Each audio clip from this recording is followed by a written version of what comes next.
συγγνώμη για την καθυστέρηση.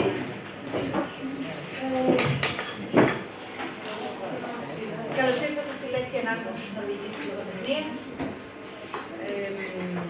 Η καθυστερημένη εγώ, 20 λεπτά, καθυστερημένη μια εβδομάδα η Λέσχη, γιατί οι προηγούμενοι δεν μπορούσαν να είναι εδώ.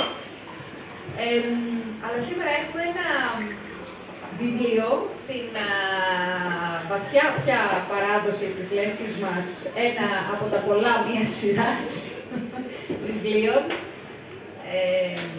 Έχουμε κάνει σειρά βιβλίων με τον Νέσβε, έχουμε κάνει σειρά βιβλίων με τον Γιάκοψεν, με τον Κνάουσκορ, μία από τις ερωτήσεις που θέλω με τον Φόσεν, μία από τις ερωτήσεις που θέλω να σας κάνω μετά είναι γιατί νομίζετε ότι οι Νορβηγοί τους αρέσει να γράφουν παραπάνω από ένα βιβλίο σε μία σειρά. Αλλά, εν πάση περιπτώσει, όλα τα βιβλία συμπεριλαμβανομένου και του εδώ, της ιστορίας των δέντρων, της Μάγια Λούντε, είναι αυτόφωτα και στέκονται και από μόνα τους. Παρόλο που, αν διαβάσετε και τα τρία προηγούμενα βιβλία της τετραλογίας του κλίματος, έτσι λέγεται, η τετραλογία του κλίματος, θα βάλετε πολλά μικρά. Θα μπορέσετε να συμπληρώσετε ορισμένα κομμάτια του puzzle του βιβλίου αυτού, όπως παραδείγματος χάρη ποια είναι η γιαγιά, ή τη σχέση, ή μάλλον το παρελθόν της πρωταγωνίστριας, της δευτεραγωνίστριάς μας, της Τάο, η Τάο τέλος πάντων που έρχεται από την Κίνα, την οποία την βλέπουμε πρώτη φορά στο πρώτο βιβλίο της τετραλογίας του κλίματος, την ιστορία των μελισσών. Αλλά επειδή είμαστε εδώ να μιλήσουμε για αυτό το βιβλίο, ας πούμε πρώτα δύο λόγια για τη Μάγια Λούντε, που δεν είναι και πολλά τα λόγια που θα πούμε, γιατί έτσι κι αλλιώς δεν λέει πολλά για τον εαυτό της, λέει μόνο απλώς, ξέρουμε ότι το 1955 ότι σπούδασε στο Πανεπιστήμιο του Όσλο Μίδια και Επικοινωνία και ότι έγινε καταρχάς σεναριογράφος και είναι να μας λέει ότι είναι μια μέρα ένα ντοκιμαντέρ για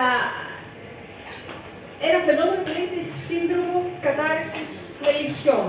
Το σύνδρομο κατάρρευσης μελισσιών είναι ένα περίεργο φαινόμενο στη φύση, κατά το οποίο οι περισσότερες εργάτριες μέλισσες ενός μελισσιού χάνουν τον προσανατολισμό τους και δεν μπορούν να γυρίσουν πίσω στο μελίσι, με αποτέλεσμα να αφήνουν την βασίλισσα μόνο με ελάχιστες εργάτριες και να μην μπορεί να ανταπεξέλθει το μελίσι σε όλο αυτό που γίνεται, να καταραίει και να πεθαίνει. Να πεθαίνουν και αυτές φυσικά που δεν έχουν χάσει τον χρόνο τους, και το ίδιο το μελίσι να καταραίει. Ένας από τους λόγους τους προφανείς που συμβαίνει αυτό το σύνδρομο είναι ότι έχουμε μεταλλάξει πολλές από τις ποικιλίες των σιτηρών, των δέντρων, των λουλουδιών που έχουμε, με αποτέλεσμα το αισθητήριο των μελισσών να χαλάει.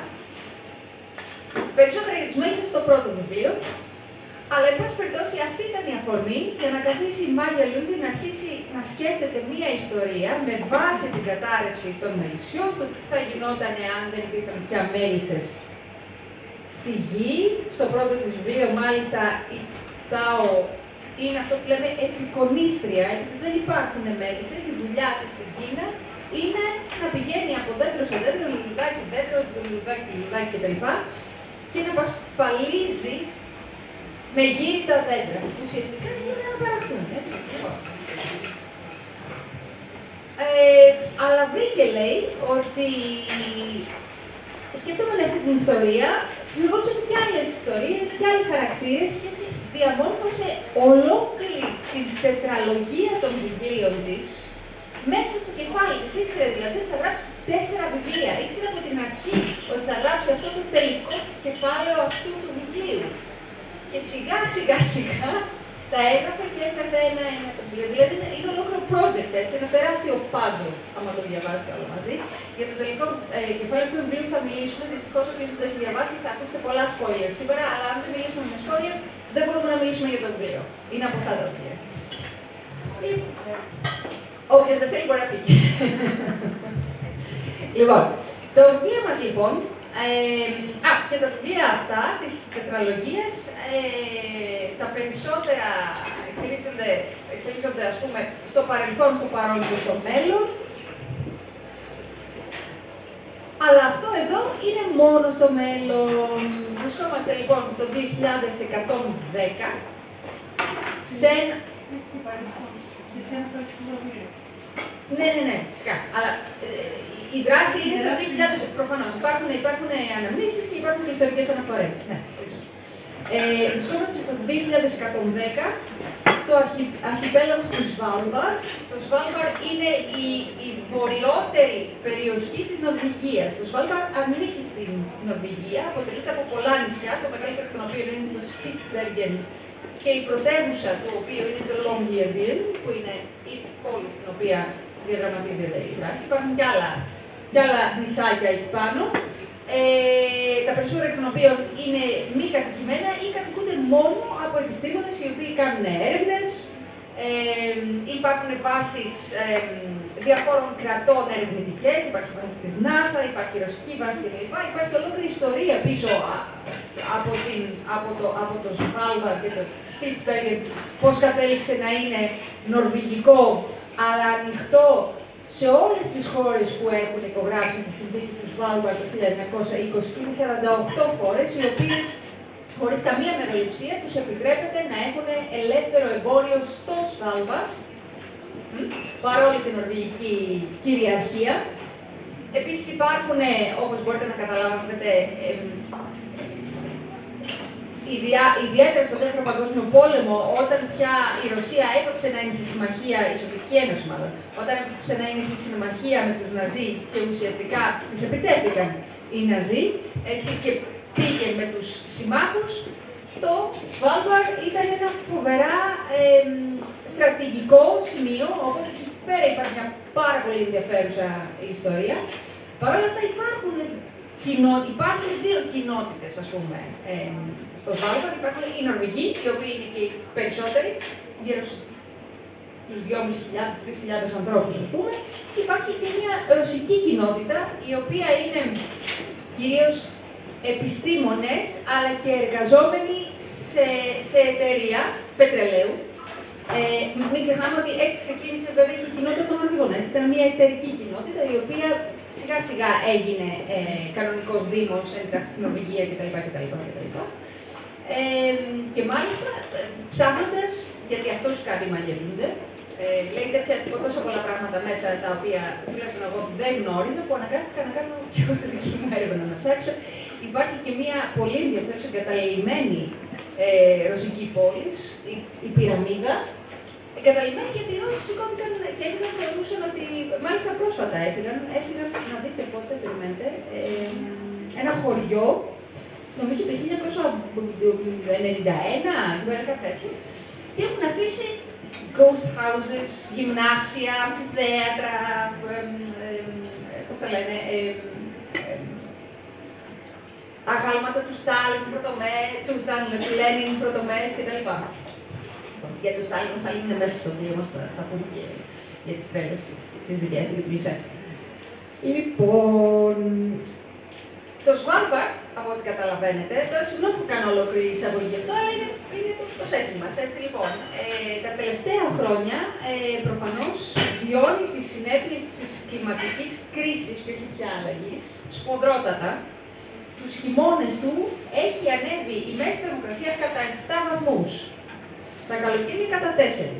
Δηλαδή, όλα αυτά που λέμε, τα climate goals και όλα αυτά που υποτίθεται το maximum, το χειρότερο που μπορεί να μας συμβεί είναι συν 4 στον πλανήτη, καλά, το Svalbard είναι γεια σας. Είναι ήδη στο συν 7. Έτσι. Λοιπόν, στο Svalbard όμως υπάρχει, ίσως είδατε και την φωτογραφία του event, όντως μία παγκόσμια τράπεζα σπόρων. Τι είναι η Παγκόσμια Τράπεζα Σπόρων, την οποία εγγυώνται οι Νορβηγοί? Είναι μια τράπεζα. Έτσι. Δηλαδή, τράπεζες σπόρων υπάρχουν και σε άλλες χώρες.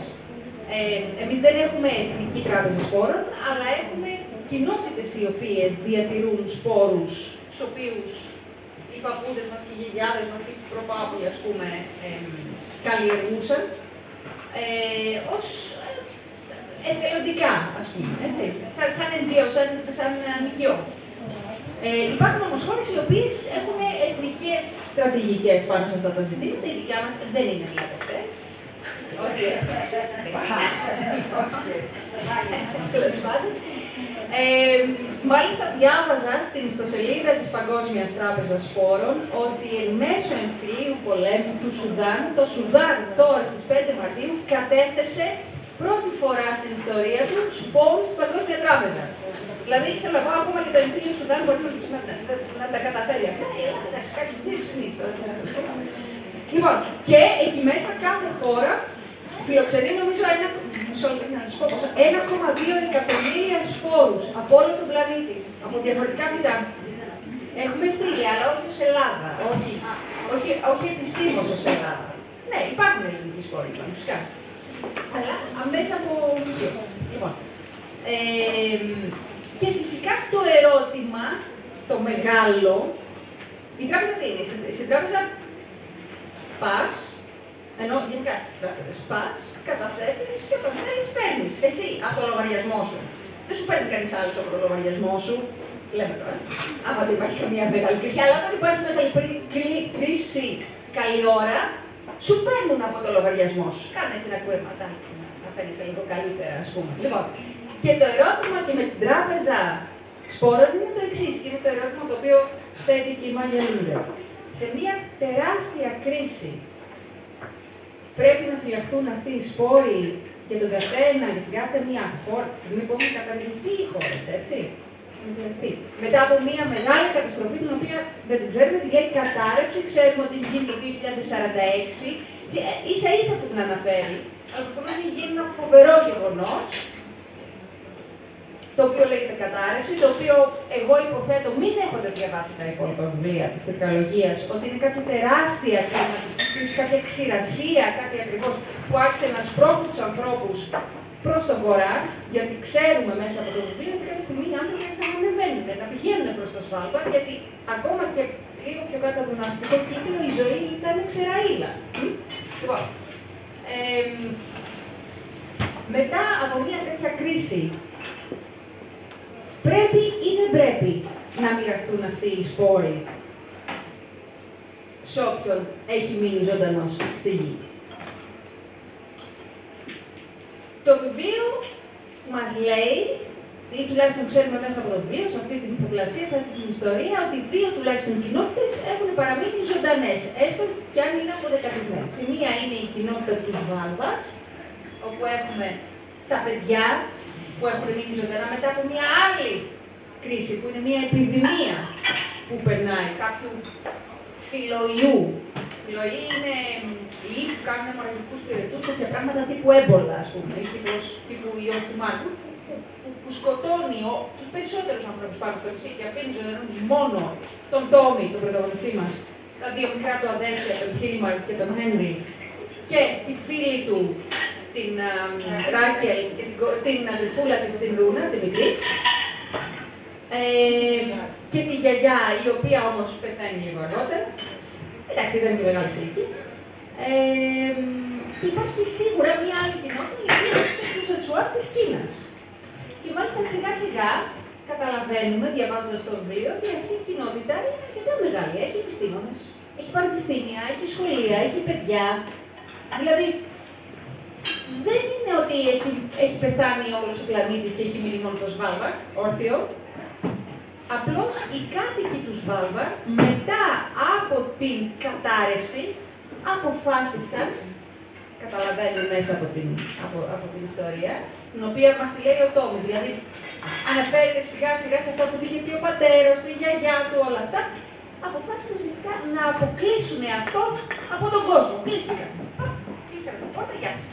Και γι' αυτό επανέρχεται σιγά σιγά και το θέμα, το theme που λένε των στίχων του John Donne, No man is an island alone by himself. Κανείς δεν είναι νησί από μόνος του και κανένα νησί δεν είναι νησί από μόνο του, λέγει για ξανά και ξανά και ξανά. Στον Τόμι για να το καταλάβει. Έχω μιλήσει πολύ, με συγχωρείτε, μεγάλη εισαγωγή, αλλά έπρεπε να πούμε λίγο στο κλίμα. Λοιπόν, οπότε έχουμε ένα απομονωμένο νησί, μετά από μια μεγάλη παγκόσμια κατάρρευση και μετά από μια τοπική επιδημία, στο οποίο πάνω ζουν μόνο 5 άνθρωποι, οι οποίοι επίσης, λόγω της κατάρρευσης, δεν έχουν μερικά από τα πράγματα που έχουμε και που γνωρίζουμε. Δηλαδή, έχουν ηλεκτρική ενέργεια, γιατί έχουν μνημογεννήτριες, έχουν ηλιακά κάτω. ηλιακά πάνελ κτλ. Αλλά δεν έχουν άλλα πράγματα. Δεν έχουν, ξέρω εγώ, καρδιά, δεν έχουν κλωστές, δεν έχουν παπούτσια, δεν έχουν.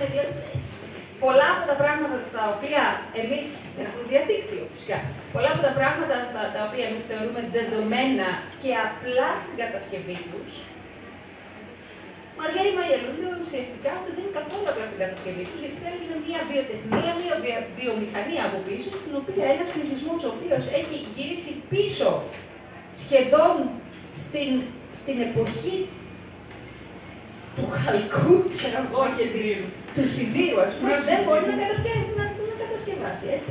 Έχουμε λοιπόν 5 παιδιά και παρακολουθούμε την ιστορία τους μέσα από 2 φωνές. Τη φωνή του Τόμι, του μεγάλου αδερφού, ο οποίος μας λέει τι έχει συμβεί τα προηγούμενα χρόνια και πριν από τη γέννησή του, και τη φωνή της Τάο, που είναι μία Κινέζα που έχει σταλεί από την κινέζικη κυβέρνηση, υποθέτω μαζί με άλλους, να πάει στο Σβάλμπαρντ. Στην αρχή δεν ξέρουμε γιατί έχει βρεθεί εκεί πέρα. Τη βλέπουμε μόνο να αποχωρεί μαζί με την κινέζικη αποστολή από το Σβάλμπαρντ, μαζί με τα 3 μικρά αδέρφια, δηλαδή το κοριτσάκι και τα 2 αγόρια, και να τα φέρνει μαζί της και να αφήνει πίσω μόνο του τον Τόμι και υποθέτουμε την Ράκελ, η οποία δεν ήταν εκεί όταν αναχώρησε το πλοίο. Και η Τάο ίδια δεν ξέρει γιατί δεν ήταν εκεί ο Τόμι και δεν ξέρει γιατί δεν ήταν εκεί η Ράκελ, αλλά σιγά σιγά θα καταλάβουμε τι έχει συμβεί. Εδώ να σας πω ότι καταλαβαίνω γιατί δεν τα ξέρουμε αυτά τα πράγματα και πρέπει να υπάρχουν διάφορα twists, διάφορες ανατροπές, ας πούμε, προς το τέλος του βιβλίου, αλλά λίγο αυτός ο διάλογος, που είναι η Ράκελ, γιατί δεν είναι η Ράκελ εδώ, γιατί δεν πέφτουν, βάλτε, μην την κάνουν, είναι λίγο, εγώ κουράστηκα λίγο από τους, δεν ξέρω, κουραστήκατε κι εσείς λίγο με τους διαλόγους του βιβλίου. Είχα την αίσθηση ότι αυτό το βιβλίο θα μπορούσε να γίνει πολύ, είναι ωραίο βιβλίο, είναι ένα παραμύθι και λίγο εφιάλτης, έτσι, σαν τα παλιά παραμύθια που ουσιαστικά ήταν για να τρομάζουν τα παιδιά, και αυτό τέτοιο σκοπό έχει. Να τρομάξει λίγο, να μας τρομάξει λίγο να τα ακολουθούμε. Αλλά έχω την εντύπωση ότι θα μπορούσε να γίνει λίγο πιο σφιχτό, κόβοντας όλους αυτούς τους διαλόγους. Πολλές περιγραφές. Ίσως, ναι. Θα ήθελα ένα δεύτερο μικρόφωνο για να μπορεί να μιλήσει κανείς άλλος μπροστά από μένα. Είναι πίσω μου. Είναι μαύρο σε μαύρο. Λοιπόν, αυτή είναι η πρώτη μου παρατήρηση, ότι ίσως οι διάλογοι είναι γραμμένοι επειδή είναι σεναριογράφος η Μάγια Λούντε και σου λέει «Αχ, να το κάνουμε, να το κάνουμε». Υπάρχουν διάλογοι, δέχομαι ότι υπάρχουν διάλογοι οι οποίοι παρέχουν πληροφορίες, κυρίως ιστορικές πληροφορίες. Για τον Βαβίλοφ, ας πούμε, μαθαίνουμε πολύ από τη γιαγιά που μιλάει στον τέτοιο. Αλλά υπάρχουν και διάλογοι οι οποίοι ουσιαστικά δεν κάνουν τίποτα. Είναι εκεί πέρα για να μας δώσουν κάτι. Δεν κάνουν τίποτα. Όλα κάνουν κάτι. Τέλος πάντων, αυτή είναι η δική μου αίσθηση, ότι θα μπορούσε να είναι λίγο πιο σφιχτό. Δεν ξέρω αν κάποιος θέλει να σχολιάσει τίποτα μέχρι τώρα ή να προχωρήσω στο μονόλογο μου. Ωραία λέξη, παιδιά, μονόλογο για την διαλόγο. Ναι, παρακαλώ να κάνεις. Ναι, δεν ακούω, πρέπει όμως να μιλήσεις στην κάμερα. Δεν έχει σημασία. Είναι προς τα πάντα. Για τους διαλόγους, να πω την άποψή μου, το διάβασα πριν 2 χρόνια αυτό το βιβλίο και να σκεφτείτε ότι το διάβασα στη διάρκεια καλοκαιρινών διακοπών. Ήταν μια τρομακτική αντίθεση ανάμεσα σε αυτό που έβλεπα γύρω μου και αυτό που διάβαζα και όλη η αίσθηση της απώλειας, της καταστροφής και όλα αυτά. Και εμένα με προβλημάτισε αυτό με τους διαλόγους, δεν είχα διαβάσει τα 3 προηγούμενα. Ωστόσο, τελειώνοντας το βιβλίο, πιστεύω ότι ήταν σωστό που ήταν έτσι, γιατί μετέφερε το πόσο βραδύς ήταν ο χρόνος των ηρώων, το πόσο αναγκάζονταν οι άνθρωποι αυτοί να ανακυκλώνουν πράγματα και σκέψεις και νοήματα, το ότι γύρω τους, ας πούμε, υπήρχε ένας ελληνιακός εξωτερικό τοπίο, δεν είχαν παραστάσεις, εικόνες, όμορφα πράγματα, τίποτα. Τα πάντα τα ήξερα μέσα από τα βιβλία. Τα συναισθήματά τους είναι παράξενα, όπως και η σχέση του Τόμι με τη Ράκελ. Επομένως, νομίζω ότι σίγουρα δεν είναι τυχαίο, όπως είπατε, γιατί ο συγγραφέας δεν κάνει τίποτα τυχαία. Θεωρώ ότι έτσι έπρεπε να είναι οι διάλογοι. Νομίζω ότι ήταν αναγκαστικό για να ζήσουμε αυτό το αίσθημα που θέλησε να μας περάσει μιας αποκλεισμένης κοινότητας με όλα αυτά τα προβλήματα της κοινωνικότητας, όλα αυτά, της απώλειας, το ότι δεν υπάρχει μέλλον. Νομίζω ότι όλα αυτά περνούσαν μέσα από αυτούς τους κουραστικούς διαλόγους. Χαίρομαι που ακαδημαϊκά τουλάχιστον εξηγείται όλο αυτό. Αν μας περνώσει σε στιχηριακό επίπεδο και το δώσω σαν αναγνώστρια, εμένα μου κλώτησε. Εγώ είμαι εγώ. Αν σε άλλους μπορεί να μην το κάνει. Τέλος πάντων, αυτή είναι η δική μου αίσθηση. Βέβαια,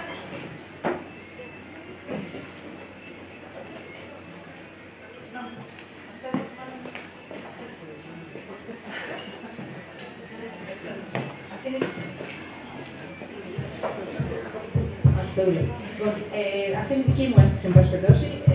Σε καμία περίπτωση εγώ δεν είμαι κλειδοκράτορ των ιστοριών. Εξάλλου, ως ποιήτρια μου άρεσε να κόβω πράγματα και όχι να τα απλώνω, όπως το ζωγράφω. Οπότε εντάξει.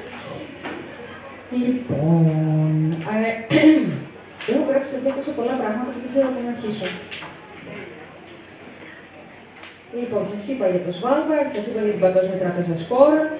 Ένα άλλο πράγμα που μου έκανε φοβερή εντύπωση μια άλλη πληροφορία, εκτός από το βαβίλο και όλους αυτούς που μου έκαναν φοβερή εντύπωση, ήταν η πληροφορία για τη βιόσφαιρα 2. Φυσικά, η βιόσφαιρα, η γη μας είναι μια βιόσφαιρα, δηλαδή είναι ένας οργανισμός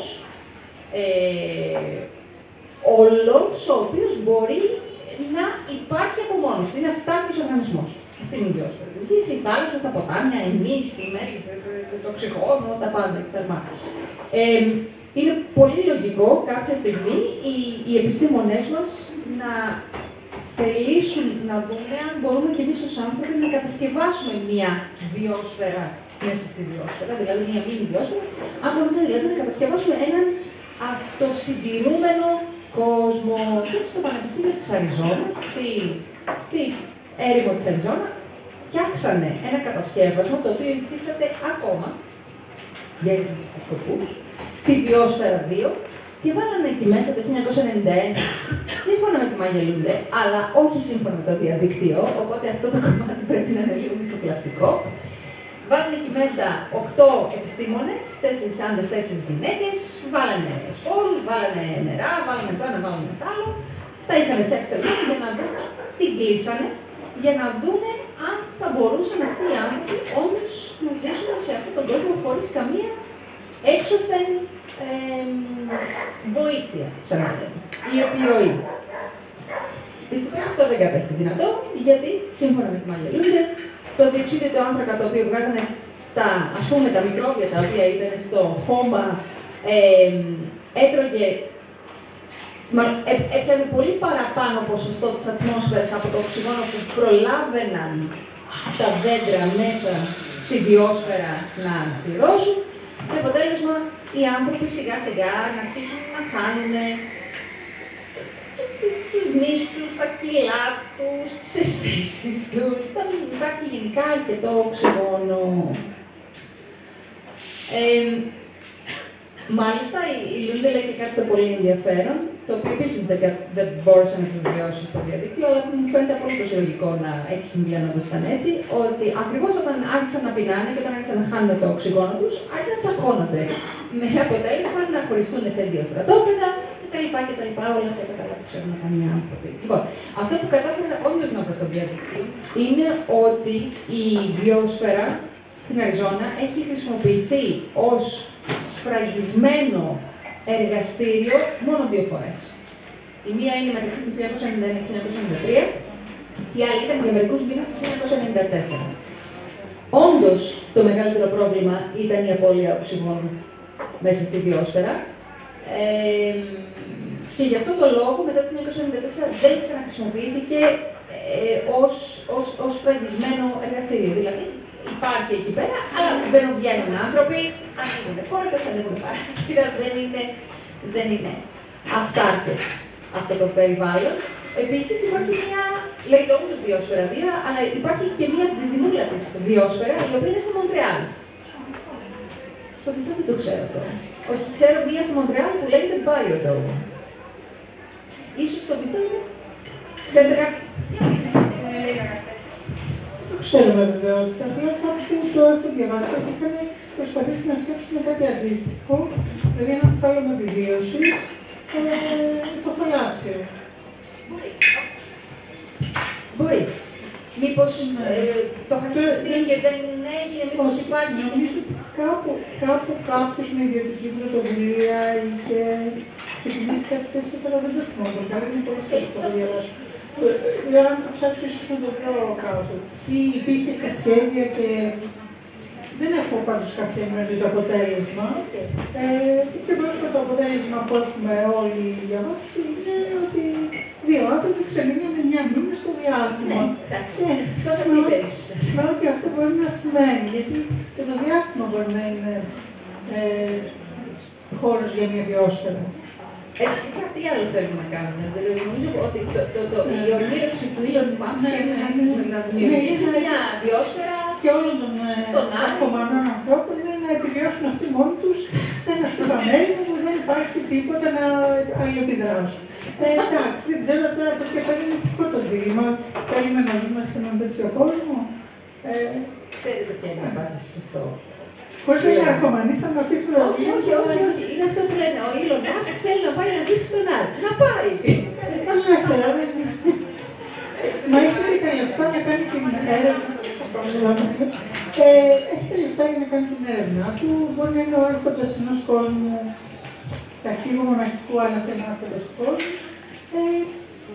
Σε γενικές γραμμές όμως, υπάρχει λόγος που επιβιώνει το είδος μας ή που συνέβη να υπάρξει το είδος μας σε αυτόν τον τόπο στη γη υπό αυτές τις συνθήκες. Και με μαθηματική ακρίβεια, μετά από πάρα πολλά χρόνια, θα σταματήσει να υπάρχει και θα σταματήσει και ο πλανήτης να υπάρχει. Θα γίνει ένας φόκος στο σύμπαν.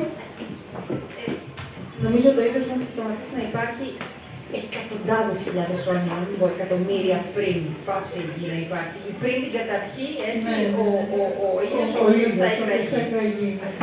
Θα είναι έτσι και αλλιώς το δέρνο σε αυτό, αλλά δεν είναι κάποια στιγμή στα επόμενα 100 χρόνια, ας πούμε, θεωρούμε. Εκτός και αν η κλιματική αλλαγή είναι τόσο αθλητικά. Έχουμε εδώ πέρα κάποιον επιστήμονα να μας μιλήσει. Ναι, η κλιματική αλλαγή αυτό λέει, ότι θα επιστρέψουμε αυτό το τέλος. Όποτε είναι να έρθει. Οπωσδήποτε θα γίνει αφιλόξενος ο πλανήτης. Το είδος μας θα αναγκαστεί να προσαρμοστεί. Τώρα χαίρομαι πάρα πολύ με διαβασμό βιβλία κλίματα από 20-30 χρόνια. Υπάρχουν ακόμα. Είναι, τελικά θα το πάω. Ναι, έτσι, παρόλο που είναι ένα δυστυχικό εν μέρει βιβλίο, έχει ορισμένες πινελιές αισιοδοξίας. Το γεγονός δηλαδή που ξεκινάει και από την ιστορία της Τάου και του γιού της, την οποία την αναφέρει εντάχει και φαντάζομαι με πολύ μεγαλύτερη. Δεν ξέρω αν έχει διαβάσει κανείς στο πρώτο βιβλίο.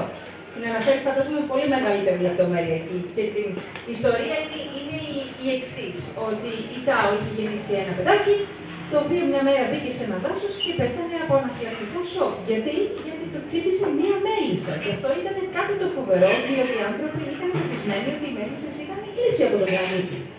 Και ενώ για την Τάου ήταν μία μέρα κλήψη που έχασε το παιδί της, για την Κίνα και εν πάση περιπτώσει για τον πλανήτη ήταν μία μέρα χαράς. Ήταν ο ερχομός μιας νέας εποχής. Είχαν επιστρέψει μέλισσες και τότε είχαν μέλισσες. Λοιπόν, και έκτοτε στην Κίνα γιορτάζουν αυτή τη μέρα και όπως αυτό είναι ένα πολύ ωραίο κομμάτι της μυθοπλασίας εδώ πέρα. Μας το περνάει με πολύ ωραίο τρόπο ότι το παιδάκι της, που είχε Weiwen το λέγαμε, το οποίο έχει μείνει στην Κίνα ως το αγόρι, έτσι, έχει γίνει ένα συμβολικό, μυθικό πλάσμα το οποίο υπάρχει σε αφίσες, σε κτίρια, σε φωτογραφίες, γιγαντοαφίσες στις οθόνες κτλ. Μάλιστα έχουν πάρει με τεχνητή νοημοσύνη και τον έχουν μεγαλώσει πώς θα ήταν στα 18, στα 12, στα 20, δεν ξέρω τι. Και κάνουν γιορτές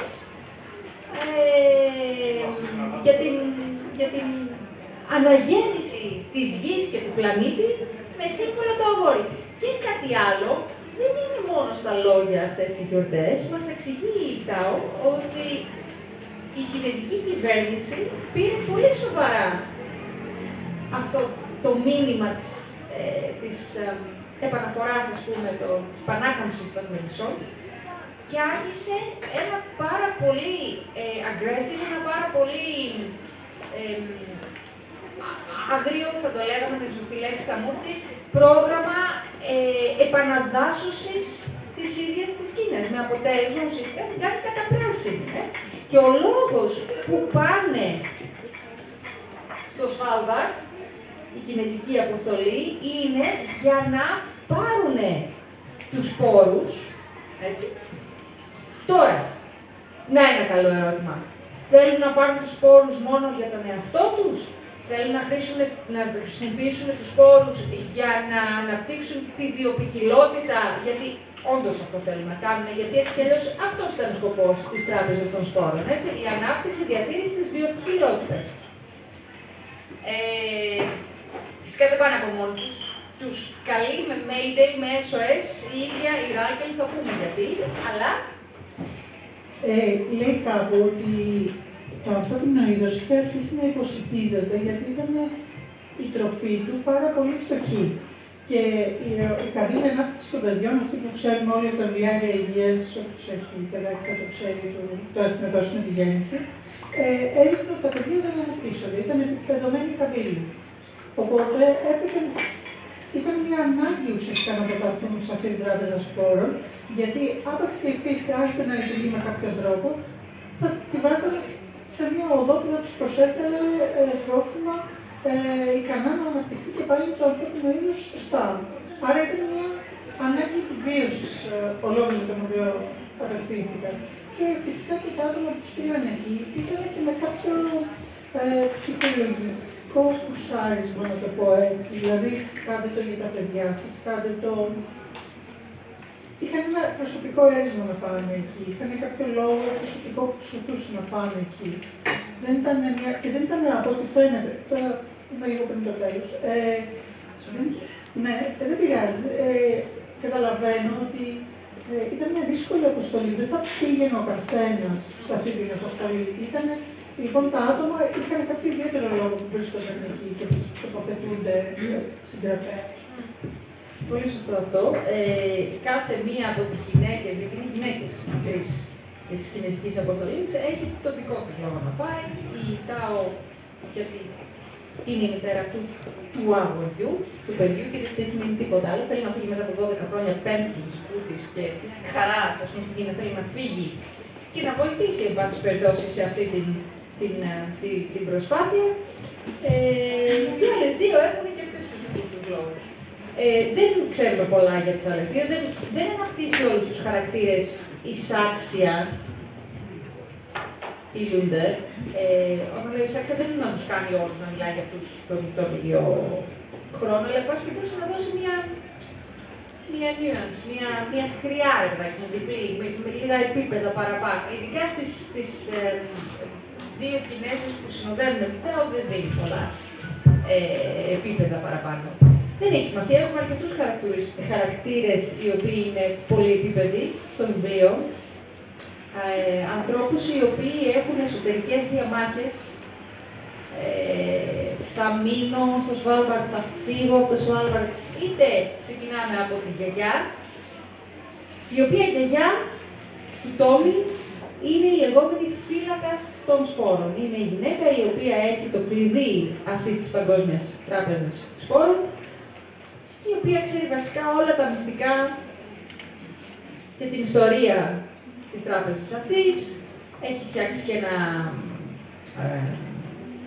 θερμοκήπιο στο οποίο υπάρχουν, από το οποίο μπορούν να τραφούν οι άνθρωποι, γιατί το λέει κάποια στιγμή ότι αν σκοτώνεις μόνο ταράντους και σκοτώνεις μόνο αρκούδες και τρως μόνο κρέας, θα πάθεις κρούτο. Οπότε έχει φτιάξει ένα θερμοκήπιο για να υπάρχουν λαχανικά, υπάρχουν ντοματούλες, υπάρχουν σταφυλάκια, υπάρχουν ωραία πραγματάκια. Μετά έχουμε το γιο της τον Νταβίδ,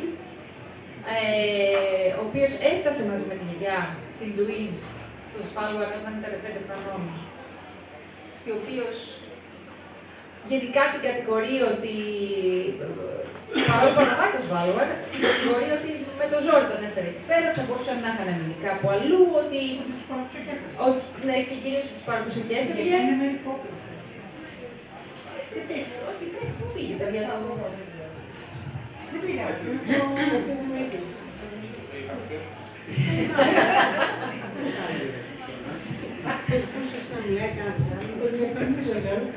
Η Ελένη Μελικόπουλης εμφανίζεται όταν υπάρχει ανάγκη κάπου. Ενδιαφέρον, δεν το σκεφτείς. Ναι, γιατί χάνεται ξαφνικά από την ιστορία για δικούς της λόγους, κάπου έχει να πάει την πυροδοτικός άνθρωπος. Ξαναεμφανίζεται μετά όταν υπάρχει μια ανάγκη. Ξέρουμε γιατί λόγους χάνεται από την ιστορία, πολύ καλά. Δηλαδή, ξέρουμε πολύ καλά γιατί λόγους χάνεται από την ιστορία. Δηλαδή, χάνεται από τα παιδιά, ξέρουμε ότι ουσιαστικά έχει φύγει από κοντά τους, επειδή έχει έρθει σε επαφή με τον πατέρα, που κατά πάσα πιθανότητα έχει μολυνθεί γιατί έχει έρθει σε επαφή με πτώματα από την επιδημία και μένει μακριά, βλέπει το γιο της να πεθαίνει, βλέπει τι γίνεται εκεί γύρω και όταν είναι σίγουρη τέλος πάντων ότι έχει μεγάλο στέλιο. Γρήγορα και την έστειλε στο Λοιπόν, έχω την αίσθηση ότι αυτή η γιαγιά πρέπει να είναι. Στο τέλος του βιβλίου υπάρχουν περιλήψεις των άλλων 3 βιβλίων. Λοιπόν, αν και δεν μου βγαίνει λίγο στα χρόνια, λέει ότι στο δεύτερο βιβλίο, στην ιστορία του νερού, μιλάμε για ιστορία της ξηρασίας ουσιαστικά, υπάρχει. Πρέπει να είναι η κόρη της, λέει ότι το 2017 στην Νορβηγία μία 70χρονη ακτιβίστρια παίρνει ένα ιστιοφόρο με ένα πολύ ιδιαίτερο φορτίο και προσπαθεί να φτάσει από τη Δυτική Νορβηγία στις γαλλικές ακτές. Η Λουίζ είναι Γαλλίδα. Λοιπόν, βάζω το χέρι μου στη φωτιά ότι είναι η κόρη της. Η κόρη της ακτιβίστριας του 2017. Θα μπορούσε να είναι πολύ λογικό, όχι το 2000. Όχι, δεν μπορεί, το 2100 είμαστε, τι λέω. Να είναι πρόγονος της Λουίζ. Ναι, μπορεί. Τέλος πάντων, δεν έχει σημασία. Άρα έρχεται από μια μακριά γενιά. Ναι, εδώ ξέρουμε, έχουμε ανθρώπους που τα έχουν διαβάσει να μας πούνε ποια είναι η γενιά. Δεν έχω απάντηση. Α, δεν έχετε. Δεν πειράζει. Αυτό που θέλω να πω είναι ότι εγώ χάρηκα την ανάγνωση γιατί μετά από όλα τα βιβλία της Λέσχης που ήταν το προσωπικό αδιέξοδο, εδώ μιλήσαμε για τη συλλογική ευθύνη και διαβάζοντας το πρώτο βιβλίο για την Κίνα, το θέλανε μόνο για τον εαυτό τους. Στο ερώτημά σας, ναι. Γιατί φαίνεται ένα απολυταρχικό κράτος με διαδικασίες μυστικά, δεν ξέρει κανένας, η κεντρική εξουσία. Δηλαδή φαίνεται στο πρώτο βιβλίο, ναι, φαίνεται αυτό. Δεν το θέλουμε για τον κόσμο, για το καλό του κόσμου. Και εδώ έρχεται αυτό που λέει η γιαγιά και αυτό που κάνει στο τέλος ο φύλακας των σπόρων, δεν τους δίνει. Ναι, ναι, θα το συζητήσουμε γιατί δεν τους δίνει και αν θα έπρεπε να τους δώσει. Αλλά έχει δίκιο ότι εγώ είχα την απορία διαβάζοντας αυτό το βιβλίο μέχρι που διάβασα το πρώτο και κατάλαβα τι είδους κράτος ήταν. Κοίταξε, και εγώ είχα αυτή την απορία με ποια έννοια. Εγώ δεν έχω διαβάσει το πρώτο βιβλίο, αλλά ξέρω πώς είναι η Κίνα. Όλοι ξέρουμε πώς είναι η Κίνα, έτσι λοιπόν. Όμως σε αυτό το βιβλίο η Μάγια Λούντε ανοίγει ένα παράθυρο, δηλαδή, και μου έκανε εντύπωση με τι γενεοδορία βλέπει τους Κινέζους και σκέφτομαι ότι ναι, ίσως τα υπόλοιπα βιβλία η Κίνα έχει εξελιχθεί με διαφορετικό τρόπο, αλλά εν πάση περιπτώσει σκέφτομαι και το εξής, ότι όταν έχει γίνει μια τόσο μεγάλη παγκόσμια κρίση, οι άνθρωποι είναι άνθρωποι. Έτσι. Αξιοποιεί την πειθαρχία αυτού του λαού για την ηθοποιασία της. Έτσι μου λέει. Θέλω να πω ότι ένα από τα ερωτήματα που είχα και εγώ που έθεσα στον εαυτό μου είναι θα έδινα τους πόντους στους Κινέζους. Και η ενστικτόδης μου απάντηση ήταν όχι. Γιατί θα την κρατούσαμε για τον εαυτό. Αλλά, όμως η εκεί έχουμε μια κοινότητα η οποία πεθαίνει. Ακόμα και αν έχουν μείνει 5 άτομα, έχουν δεσμούς συγγένειες μεταξύ τους. Ναι, αυτό λέω, ότι αν δεν δώσω, αν είμαι ο Τόμι και δεν δώσω τους πόρους στους Κινέζους που έχουν επιστήμονες, που έχουν ερευνητικά εργοστάσια, που έχουν τα πάντα, τι θα γίνει? Βεβαίως, τώρα θα το δώσουμε στο εκεί. Κάποια στιγμή υπάρχει αυτή η κόντρα, έτσι, της λεγόμενης η μεγάλη αγάπη και η μικρή αγάπη. Το έλεγε και η γιαγιά και το επαναλαμβάνει ο Τόμι. Και μάλιστα λέει, η φράση είναι η εξής. Εκείνοι που έρχονται τώρα, που ήταν ήδη καθοδόν, οι Κινέζοι δηλαδή, δεν ήθελαν παρά να σώσουν τους εαυτούς τους και τους απογόνους τους. Το ήξερε. Θα χρησιμοποιούσαν τους πόρους για να καταστρέψουν την άγρια φύση. Πρότασαν τη μικρή αγάπη, την αγάπη δηλαδή για τον εαυτό τους και την ανθρωπότητα, έναντι της μεγάλης. Την αγάπη για τον πλανήτη, για τη φύση, για όλη τη βιόσφαιρα, όχι μόνο το ανθρώπινο είδος. Ήθελαν να αδειάσουν το θησαυροφυλάκιο, να λαιλατίσουν το θησαυρό. Κάτι τέτοιο είχαν καταστρέψει τη γη και από κάτι τέτοιους είχαν κρυφτεί εδώ πάνω οι κάτοικοι του Σβάλμπαρντ. Αυτές είναι οι πληροφορίες που έχει ο Τόμι. Έτσι σκέφτεται ο Τόμι, έτσι θα σκεφτόμασταν ίσως και εμείς με τις πληροφορίες που έχουμε τώρα. Και με έκανε να σκεφτώ, ρε παιδάκι μου, ότι δεν αλλάζουν οι άνθρωποι. Προφανώς οι μάγοι αλλούνται, γι' αυτό σας λέω ότι είναι γενναιόδοροι. Γιατί θεωρεί ότι ακόμα και αυτό το καθεστώς το πολιταρχικό για κάποια στιγμή άλλαξε. Είναι γενναιόδορο, όχι. Αυτό είναι διαφωνία. Γιατί είναι Κινέζοι. Καλά, δεν έχουμε κάποια συγκεκριμένη αυτή. Άνοιξε το, άνοιξε.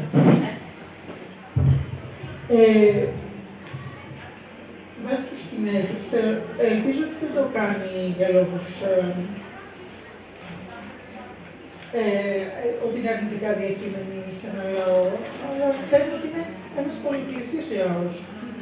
Άρα, σε έναν κόσμο που έχουν καταλήξει τα πάντα, που ο πληθυσμός έχει συμπληρωθεί πάρα πολύ, που οι κοινότητες έχουν χάσει τον εθνικό τους χαρακτήρα, αν το συλλέγουμε σωστά την πληροφορία της διοίκησης, υπάρχει μια κοινότητα η οποία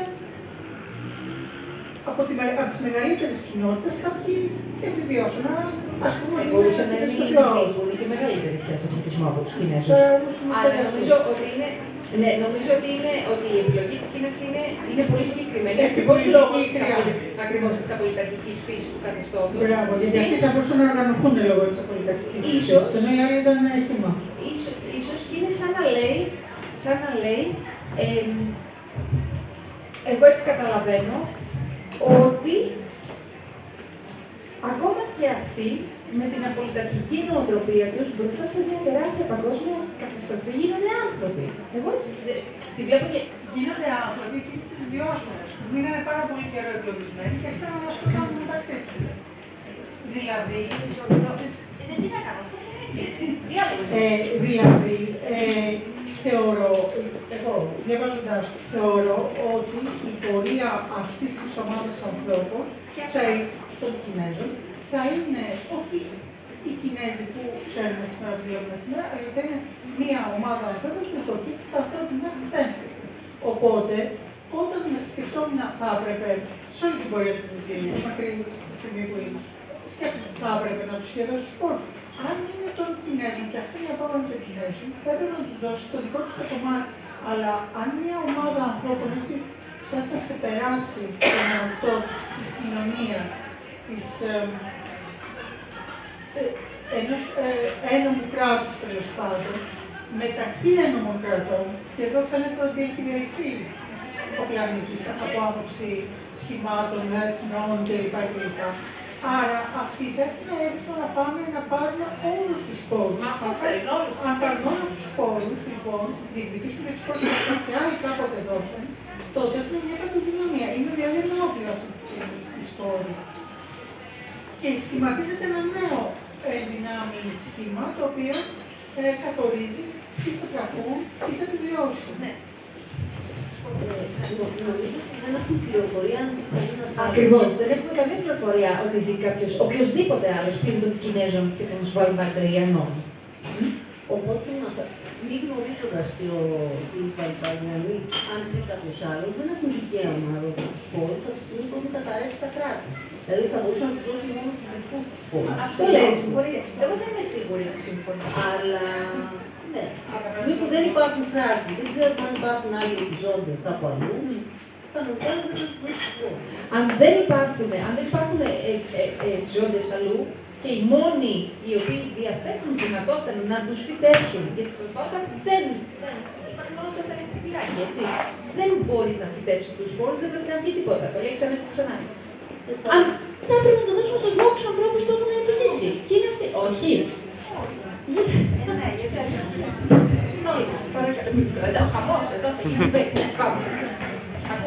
Εγώ σκεφτόμουν ότι αν όντως ξέρεις ότι υπάρχουν μόνο αυτοί, ή έστω ότι υπάρχουν αυτοί και κάποιοι άλλοι, πας μαζί με τους σπόρους όπως σου προτείνουν και τους παίρνεις μαζί σου. Λες, υπάρχουν άλλοι άνθρωποι, κοίταξε να πας σε έναν πολιτισμό πλέον και δεν είσαι στο Σβάλμπαρντ που δεν έχεις να κινηθείς και δεν έχεις εικόνα. Ξέρεις αν υπάρχουν άλλοι όχι και μπορείς να βάλεις τους όρους σου ίσως εισαγωγικά. Γι' αυτό είναι το τέταρτο βιβλίο. Γιατί από το πρώτο καταλαβαίνεις ότι δεν μπορείς να βάλεις όρους.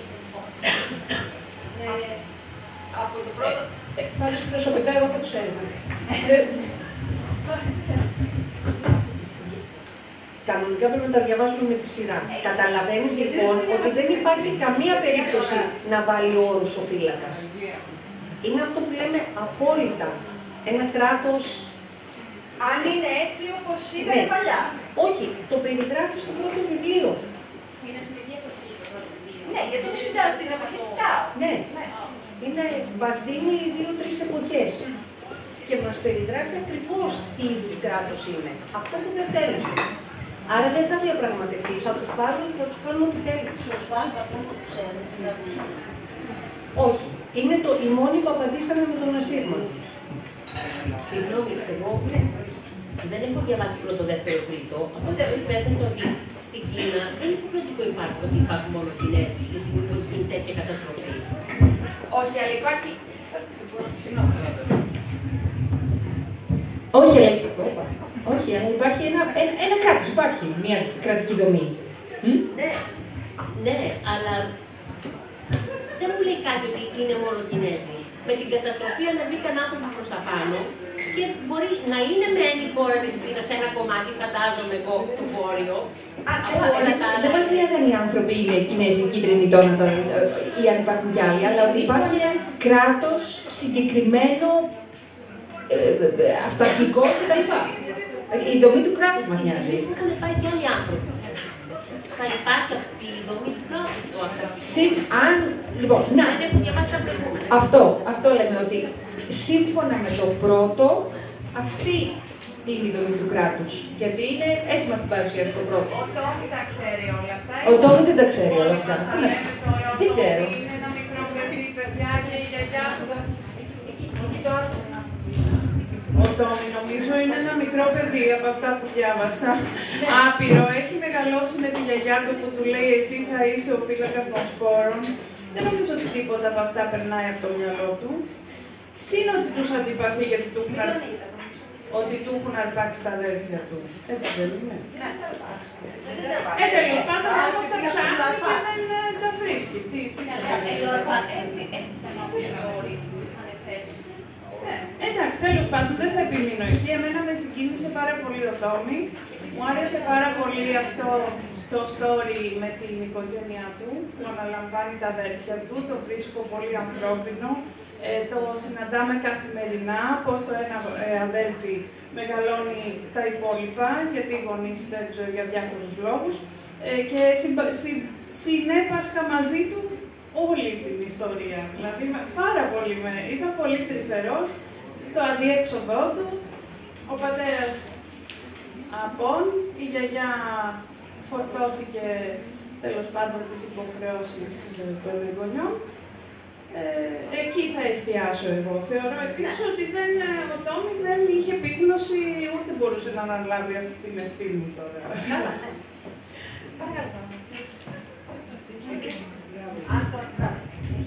Το γεγονός ότι οι Κινέζοι θα κρατούσαν τους σπόρους για τους εαυτούς τους Θεωρώ πως είναι μια σκέψη και μια υπόθεση ενώπιση του πολιταρχικού καθεστώτος της Κίνας.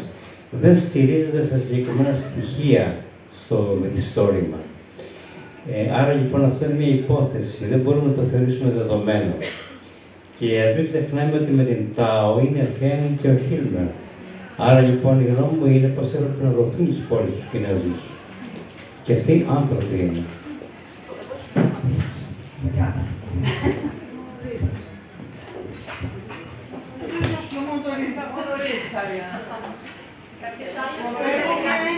Μία ένσταση εδώ. Για το σχετικά με την αποθήκη των σπόρων, κάποια στιγμή λέει, αν δεν κάνω λάθος, ότι αυτοί οι σπόροι έχουν δοθεί από διάφορα κράτη και από διάφορα κλίματα στα οποία ευδοκιμούσαν οι συγκεκριμένοι σπόροι. Δεν είμαστε σίγουροι ότι η επικράτεια της Κίνας και ο νέος τόπος, έτσι όπως έχει διαμορφωθεί από την κλιματική κρίση που πέρασε ο πλανήτης, ότι μπορεί να υποδεχθεί αυτούς τους σπόρους, γιατί είναι αρκετά καλή χρονική στιγμή για να διατεθούν. Και τίποτα δεν είμαστε σίγουροι. Ωραία, είναι άλλος ένας λόγος να έχει κάποιες ενστάσεις για το αν πρέπει να δοθούν ή όχι. Σε αυτό το κράτος που ήταν το μόνο, ή τέλος πάντων σε αυτούς τους ανθρώπους που ήταν οι μόνοι που ανταποκρίθηκαν στο κάλεσμα του ασυλμάτου. Δηλαδή, μπορεί να υπάρχουν και άλλοι άνθρωποι, μπορεί να υπάρχουν και άλλα για αργότερα. Σίγουρα, αν νομιμοποιούνται ως διάδοχοι ενός κράτους, μπορούσαν να πάρουν τους δικούς τους πόρους και να κάνουν στον τόπο τους αυτό που μπορούσαν να κάνουν το καλύτερο, ελπίζω. Από εκεί πέρα όμως είναι πολλές ένδειξεις. Δηλαδή, εδώ πέρα νομίζω ότι το βάζει χωρίς να το λέει η συγγραφέας, το υπονοεί. Αν οι άνθρωποι σε καιρό κρίσης πάβουν να είναι αυτό που λέμε άνθρωποι, δηλαδή δεν είναι τόμοι πια που αναλαμβάνει και την ευθύνη των άλλων και αισθάνεται υπεύθυνος για τους άλλους, αλλά είναι άνθρωποι οι οποίοι προσπαθούν να επικρατήσουν ένας πάνω στον άλλον. Θέτει δηλαδή ηθικά διλήμματα χωρίς να τα λέει ρητά, τα αφήνει να διαβάζονται μέσα από τις γραμμές. Και γι' αυτό βάζω και εγώ αυτόν τον προβληματισμό. Δηλαδή θα τα έδινε, δεν θα τα έδινε, σε ποιους θα τα έδινε. Ήταν άλλο το καθεστώς κάτω από το οποίο συλλέχθηκαν οι σπόροι και είναι άλλο το καθεστώς αυτή τη στιγμή. Δηλαδή μεταξύ κρατών υπήρχε μια συμφωνία. Τώρα δεν υπάρχουν τα κράτη για να υπάρχει συμφωνία. Εγώ δέχομαι ότι ο Τόμι δεν έχει καμία πληροφόρηση για το αν υπάρχουν άλλοι άνθρωποι πλην των Κινέζων στη γη. Με την ελπίδα ότι μπορεί να υπάρχουν και άλλοι άνθρωποι, ίσως σωστά σκέφτηκε να μην τους δώσει. Εγώ ίσως ξεγελάστηκα και έμεινα με την πεποίθηση ότι είμαστε σίγουροι ότι υπάρχουν μόνο ή τους Βάρβαρ και ή της Κίνας. Υπό αυτές τις συνθήκες, αν υπήρχαν μόνο αυτοί οι δύο, αναγκαστικά θα τα έδινε χέρι, γιατί μόνο εκεί υπάρχουν άνθρωποι, επιστήμονες, οι οποίοι μπορούν να τα κοιτάξουν και τα πάντα. Αλλά ίσως είναι μια ελπίς ανάγνωση, το δέχομαι. Λοιπόν. Να πω ότι πριν από λίγα χρόνια είχα δει μια ταινία, τώρα δεν θυμάμαι τον τίτλο της, που πραγματεύονταν κάπως αυτό το θέμα. Δηλαδή, υπάρχει μια γενικευμένη κλιματική κρίση στον πλανήτη και ένα τρένο διασχίζει τον πλανήτη σε σταθερή τροχιά. Είναι το μόνο τρένο που έχει μείνει με ζωντανούς ανθρώπους μέσα. Ούτε στη φύση υπάρχει κάτι, δεν υπάρχουν ούτε ζώα, ούτε πουλιά, ούτε έντομα, ούτε γη καλλιεργήσιμη, ούτε τίποτα. Και αυτό το τρένο βρίσκεται σε μια τροχή γύρω από τη γη. Και μέσα στο τρένο υπάρχει μια οργανωμένη κοινωνία, upper class, low class. Ανακυκλώνουν εκεί μέσα την τροφή. Είναι επιστημονική φαντασία, καθαρά. Δεν θυμάμαι απλά πώς λέγεται η ταινία τώρα. Τέλος πάντων, και αυτοί οι άνθρωποι λοιπόν διαμορφώνουν μια νέα κοινωνία, έχουν μέσα ένα θερμοκήπιο, παράγει όλα τα χρήσιμα τρόφιμα για αυτούς, τα οποία όμως όλα προορίζονται για την ανώτερη τάξη, αυτή που διοικεί. Και οι κατώτεροι, οι οποίοι τιμωρούνται και πάρα πολύ αυστηρά και είναι υπό έλεγχο, δεν θυμάμαι πώς το λέμε, και οι κατώτεροι τρώνε έναν χυλό από έντομα. Ώσπου κάποια στιγμή, ναι, πολλές, και εμείς εκεί οδεύουμε, όπου κάποια στιγμή μετά από πάρα πολλά χρόνια και με την παρατήρηση του κατώτερου στρώματος τέλος πάντων, γιατί περνάει το τρένο κάθε χι χρονικό διάστημα, περνάει από το ίδιο σημείο του πλανήτη, αφού κάνει σε τροχιά γύρω-γύρω, παρατηρούν ότι μετά από κάποια χρόνια, ένα συγκεκριμένο σημείο που το βλέπανε, ξέρω, πάντα με πάγο μέχρι πάρα πολύ μεγάλο ύψος, τελικά κατεβαίνει και κανονίζουν να φρενάρει το τρένο με κάποιο τρόπο και να ξεκινήσει τη ζωή ξανά στον πλανήτη. Θα μπορούσε να είναι ένα τέτοιο σχήμα κοινωνίας στον πλανήτη. Δηλαδή, να έπαιρναν όλους τους πόρους, σε ποιους θα τους διαθέτανε, πώς είμαστε τόσο σίγουροι ότι ήταν και το καλό όλων όσων ζουν. Εντάξει, αυτό λέμε. Αν δεν υπάρχουν άλλοι, τέλος πάντων, το θέμα είναι. Και άλλοι να υπάρχουν. Πώς το διαχειρίζονται, ποιος το επιβεβαιώνει. Δεν υπάρχει κράτος σε συμφωνία με άλλο κράτος. Είναι.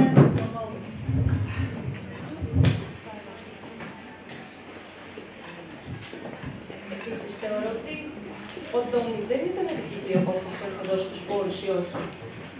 Δεν ήταν επίσημα ο φύλακας των σπόρων. Η γιαγιά του δεν τον είχε χρήσει ποτέ έτσι. Το είχε αναφέρει, λέει, κάποια στιγμή, δεν του είχε αφήσει ποτέ το κλειδί.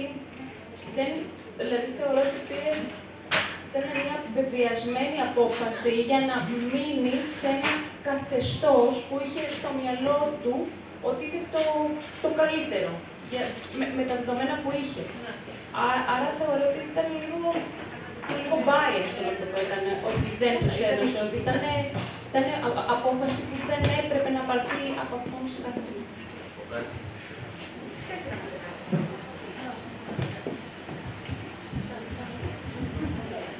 Με προβλημάτισε και εμένα γιατί η γιαγιά είχε ορίσει τον Τόμι φύλακα των σπόρων και δεν του έδωσε το κλειδί. Γιατί δεν του έδωσε? Αυτό δεν το κατάλαβα.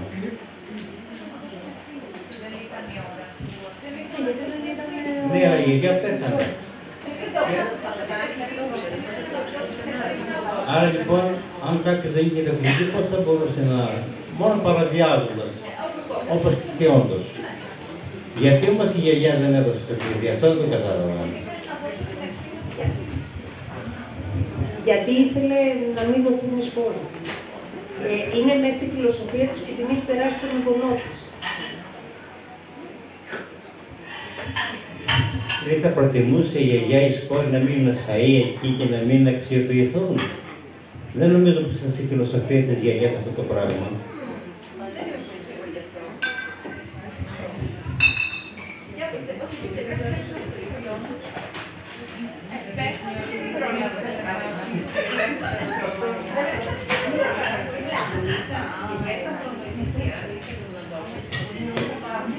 Γιατί δεν το άφησε στο γιο της,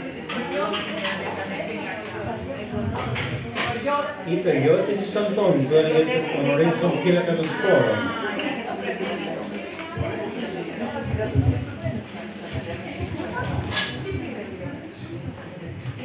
Προσπαθώ να βρω, με συγχωρείτε, δεν απαντάω, γιατί προσπαθώ να βρω ένα συγκεκριμένο σημείο στο βιβλίο,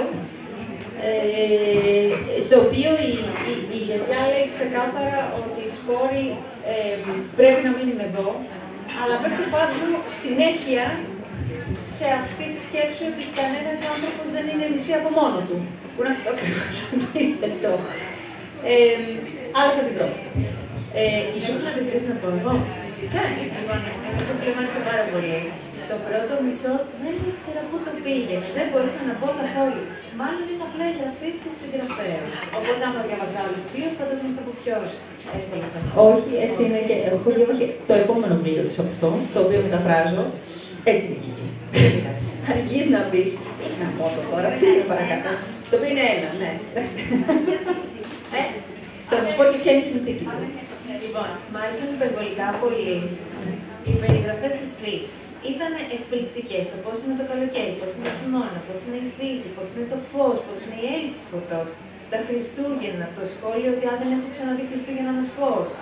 Όλο αυτό μ' άρεσε πάρα πολύ και μ' άρεσαν πάρα πολύ και οι περιγραφές των σχέσεων της οικογένειας ήταν καταπληκτικές. Αυτό ήθελα να πω. Δύσκολες οικογενειακές σχέσεις, έτσι. Όλοι οι άνθρωποι έχουν δύσκολες σχέσεις με τους άλλους ανθρώπους. Είτε είναι ο Τόμι με τη Ράκελ, είτε είναι ο Τόμι με τον Χίλμαρ και ο Χίλμαρ με τον Χένρι, είτε είναι ο Ντανιέλ με τη μάνα του, είτε είναι... Δεν υπάρχει ένας άνθρωπος εκεί πέρα ο οποίος να τα πηγαίνει πρίμα με τον άλλον, πλην ίσως του Τόμι με τον Χένρι. Και είναι τρεις... Πώς? Και ο Τόμ, όχι, έχουν κοντρίτσες, αλλά εντάξει, θα πηγαίνουν πολύ καλύτερα. Θέλω να πω, δεν είναι συμφωνία χαρακτήρων όπως είναι ο Τόμ με τη Ράκελ, ας πούμε, Παναγία μου. Καλύτερα από το γιο της με το. Καλά, δεν είναι η πρώτη μαμά που τα πηγαίνει καλύτερα με το εγγόνι από ό,τι με τα παιδιά της. Γιατί δεν αναθέτει στο γιο της να γίνει. Αφού πέθανε. Γιατί ο γιος της δεν τα πήγαινε καλά μαζί της, ήταν πολύ θυμωμένος μαζί της, συνέχεια. Νόμιζε ότι ήταν μια γυναίκα η οποία συνέχεια τον εγκατέλειπε, η οποία συνέχεια έφευγε, η οποία συνέχεια έκανε το δικό της και δεν κάθισε ποτέ να μάθει τις σοφίες και τις γνώσεις που ουσιαστικά έδωσε η γιαγιά στον Τόμι σιγά σιγά μες στο θερμοκήπιο, όταν πήγαιναν για κυνήγι ή οτιδήποτε. Είχε μεγάλο παράπονο από τη μητέρα του ο Νταβίντ. Παρ' όλα αυτά λέμε ότι ο πατέρας ήταν απόν, ότι κατέληψε για να πάει να κάνει ό,τι έκανε με την επιδημία, αλλά το έκανε γιατί παράτησε την οικογένειά του, γιατί με το κάψιμο των αρρώστων έσωσε την οικογένειά του από το να κολλήσουν κι αυτοί. Το έκανε, κατά τη γνώμη μου, γιατί είχε την αίσθηση μεγαλύτερης ευθύνης απέναντι στο σύνολο παρά απέναντι στην οικογένειά του. Είναι αυτό που είπατε για την αγάπη για το μικρό και το μεγάλο. Εδώ πολλά, ακριβώς. Είπατε πάρα πολύ. Είπα εγώ ότι η Μαγγέλου δεν το έχει γράψει. Ναι. Λοιπόν, να μιλήσουμε για το μεγάλο twist της πλοκής στο τέλος ή δεν υπάρχει λόγος για την Ράκελ? Λοιπόν, η ιστορία έχει ως εξής και συγγνώμη για όλους όσους δεν το έχετε τελειώσει, αλλά γίνεται ως εξής. Η Ράκελ κάποια στιγμή συνειδητοποιεί ότι έχουν μείνει 3 και ο Κούκος πάνω στο νησί. Είναι 2 έφηβοι, ο Τόμι είναι 17 χρόνων, αυτή είναι 19, νομίζω αν δεν κάνω λάθος, ή εκεί γύρω τέλος πάντων. Και συνειδητοποιεί ότι ουσιαστικά είναι οι νέοι Αδάμ και Εύα. Οπότε ότι πρέπει να κάνει μαζί του 1 ή περισσότερα παιδιά. Οπότε ένα βράδυ Χριστουγέννων μεθάει τον εαυτό της, ξέρει ότι αρέσει στον Τόμι, τον βάζει κάτω, μένει έγκυος εν πάση περιπτώσει. Συνεχίζουν να έχουν κόντρες αυτοί οι δύο, ότι ο Τόμι τη θέλει, του αρέσει, αλλά δεν ταιριάζουν καθόλου σαν χαρακτήρες, δεν της θέλει μυστικά, θέλει να αρέσουν τα βιβλία, ούτε τίποτα τέλος πάντων. Και το τραγικό της υπόθεσης είναι ότι όταν έρχονται οι Κινέζοι και έχουν ψάξει παντού, έχουν μπει μέσα στην. Ο Τόμι τι κάνει, για όποιος δεν το ξέρει, έχει μυστικά τα βράδια, πάει και έχει μεταφέρει όλους τους πόρους από την τράπεζα μέσα στο ορυχείο 3, το οποίο ήταν κάποτε κλειστό για 100 χρόνια, είναι ακριβώς πάνω από την τράπεζα σπόρα. Και αυτό τα βράδια έχει τα μετέφερε και τα άκρυψε εκεί πέρα. Και κάπως έχει κλείσει έτσι την πόρτα, αλλά όχι πάρα πολύ καλά. Και τα βάζει εκεί μέσα γιατί το ορυχείο 3 είναι μέσα σε πέρμαφρος, έτσι, σε μόνιμο στρώμα πάγου, ώστε να διατηρηθούν και οι σπόροι. Έρχονται οι Κινέζοι, ψάχνουν από εδώ, ψάχνουν από εκεί, και στο τέλος δεν το βρίσκουν και λένε εντάξει, το τελευταίο μέρος που δεν έχουμε ψάξει είναι το ορυχείο 3. Αύριο το πρωί θα πάμε στο ορυχείο 3. Σηκώνεται ο Τόμι μέσα το βράδυ, ανεβαίνει απάνω, λέει δεν υπάρχει περίπτωση ρε παιδάκι να μην καταλάβουμε ότι εδώ έχω κλείσει κάπως την πόρτα και τι θα κάνω, είναι σε μία πλαγιά, θα ρίξω μία πέτρα και θα προξενήσω κατολίσθηση για να φράξω την είσοδο. Και την ώρα που προξενεί η κατολίσθηση, συγγνώμη για αυτό το spoiler, βλέπει μακριά την Ράκελ που έρχεται, τον πλησιάζει, αρχίζει και του μιλάει, του λέει μην το κάνεις ρε παιδάκι μου αυτό, πάμε να φύγουμε κι εμείς μαζί με τους σπόρους από εδώ πέρα, τι θα κάνουμε στο κάτω-κάτω της γραφής, θα πηγαίνουμε γονείς με παιδιά και παιδιά με γονείς, ας πούμε, μέχρι να γίνουμε όλοι ένας καινούριος πληθυσμός. Και συν της άλλης δεν έχουμε σύγχρονα ιατρικά εργαλεία, δεν έχουμε αντιβιώσεις, δεν έχουμε τίποτα. Δηλαδή, εγώ φοβάμαι να πεθάνω στη γέννα, αν δεν πεθάνω στη γέννα, μπορεί να πεθάνω από καταλήστηση, αν δεν πεθάνω από καταλήστηση, μπορεί να πεθάνω από κάποια επιδημία, αν δεν πεθάνω από επιδημία και γίνω γιαγιά. Θα δω τα παιδιά μου να πηγαίνουν με τα αδέρφια τους για να κάνουν άλλα παιδιά και η αιμομιξία, ποιος ξέρω, λέει, αν θα γεννηθούν χωρίς πόδια, χωρίς χέρια, χωρίς μάτια, δεν ξέρω εγώ όλα αυτά τα πράγματα. Πάμε να φύγουμε. Και την ώρα που αρχίσει και αυτός λίγο και γλυκαίνει, η κατολίσθηση η οποία έχει προξενήσει δεν μπορεί να την ελέγξει και το ίδιο το βουνό σχίζεται κάτω από τα πόδια του και παίρνει τη Ρακέλ μαζί του και την καταπλακώνει. Και έτσι πάει για το παιδί, πάει και η Ρακέλ Πάνε και όλοι. Και όταν γυρνάει πια μόνος του, πάει και το σπίτι, πάνε και οι σπόροι, πάνε και τα πάντα. Οι πάνε είναι κλειστοί, πίσω από την κατολίσθηση. Τέλος πάντων δεν τις πάνε κανένα, είναι εκεί. Ναι.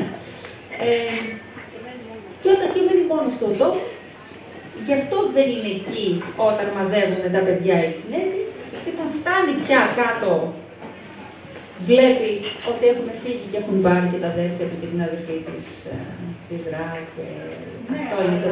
Γιατί φύγανε τόσο πιεστικά, είχε κάποια πίεση χρόνου. Ναι, υπήρχε πίεση χρόνου ακριβώς επειδή είχε αρχίσει να χιονίσει. Και επειδή είχε αρχίσει να χιονίσει, φοβόντουσαν ότι θα παγώσει η θάλασσα από το Σπίτσμπεργκεν προς το λιμάνι του Αρχαγγέλου, στη Ρωσία. Ναι. Άρα απάντησες μόνη σου. Απάντησες μόνη σου γιατί ο Τόμι δεν έδωσε τους σπόρους. Από εγωισμό και μόνο. Διότι προτίμησε να τους θάψει παρά να τους δώσει στην κοινωνία να προχωρήσει η ζωή πάνω στη γη. Ναι, για να προτιμήσει να τους θάψει το παιδάκι μου, όμως έκανε, συγγνώμη για τώρα παιδάκι μου, έκανε μια σειρά από σκέψεις αν έπρεπε να τους δώσει ή όχι, τέλος πάντων. Δηλαδή και πάνω που ίσως πήγαινε να αλλάξει γνώμη, τον πρόλαβαν τα γεγονότα.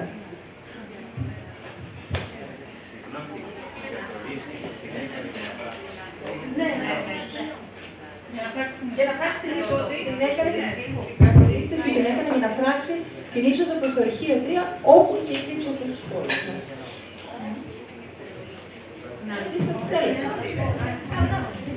Πάει για ταινία. Είναι και άλλα 3 αυτή. Η Ράκελ είναι έγκυος από τον Τόμι. Σε ένα σημείο λοιπόν, μου έκανε εντύπωση το γεγονός ότι η Ράκελ λέει δεν θα γεννήσω το δικό μας παιδί, αλλά το δικό μου παιδί. Γιατί? Γιατί η Ράκελ είναι, αναρωτήθηκα κι εγώ γιατί, και μάλιστα έχω γράψει διάφορα τέτοιου είδους παραθέματα. Λέει, θα αποκτήσουμε παιδί, λέει με μεγάλη χαρά ο Τόμι, και λέει, όχι, εγώ θα αποκτήσω παιδί, που λέει αυτή. Ή, αναρωτιέται πολλές φορές γιατί είχε κάνει παιδί μαζί του, γιατί κοιμήθηκα, λέει, με αυτόν τον άνθρωπο, γιατί να κάνω παιδί μαζί του. Κάνει διάφορους υπολογισμούς για να φύγει. Νομίζω ότι η Ράκελ δεν αγαπάει τον Τόμι, καθόλου. Έτσι. Είναι και αυτή σαν να λέμε ότι καταλαβαίνει ή νομίζει ότι καταλαβαίνει ότι έχει ένα καθήκον να πολλαπλασιάσει το είδος. Και ο μόνος διαθέσιμος άντρας εκείνη τη στιγμή είναι ο Τόμι. Οπότε, όταν συμβαίνει κάτι τέτοιο συναισθηματικά και σου λέει, αχ, θα κάνουμε το παιδί μας, το λες και εσύ, ξέρω εγώ, δικό μου είναι το παιδί, απαράταμε. Δηλαδή, το έκανε και λίγο από υποχρέωση μαζί σου, οπότε ξεκόλα. Νομίζω κάπως έτσι του συμπεριφέρεται. Αυτό εννοεί. Δεν ξέρω, υπάρχει κάποιος άλλος που έχει...